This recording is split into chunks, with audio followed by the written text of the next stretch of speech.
Жалал Абад областына караштуу Ноокен районунун Арал айыл аймагында пиязды интенсивдүү өстүрүү технологиясы боюнча талаа күнү болуп өттү.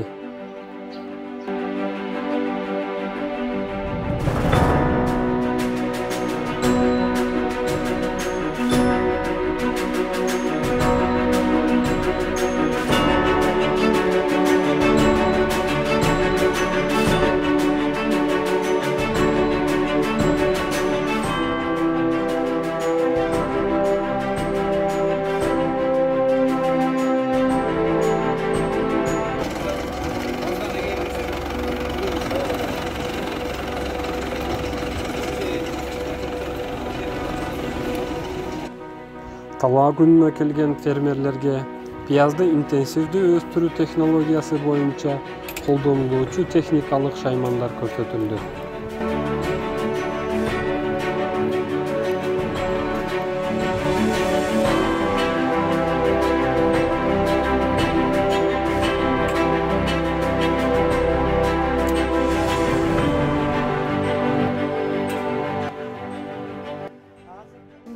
Эч нерсе иштебей калды да. Кол менен иштеген жерде продукциянын өздүк наркы жогорулап кетет, кымбат болуп кетет.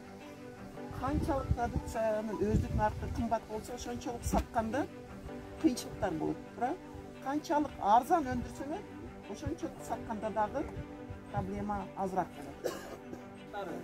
Ноокендин пиязы дүйнө элине, Азияга, Кыргызстанга таанымал пияздын бири болот. Арал эли пияздын канча доход, канча расход, бул эсептеп чыктык да. Эми карап көрсөңүздөр, бул 1 гектар аянтта.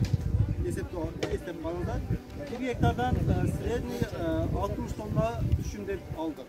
Буга чейин канча тоннага чейин алат десек 1 гектардан аркылы 30дан баштап 1 тоннага чейин.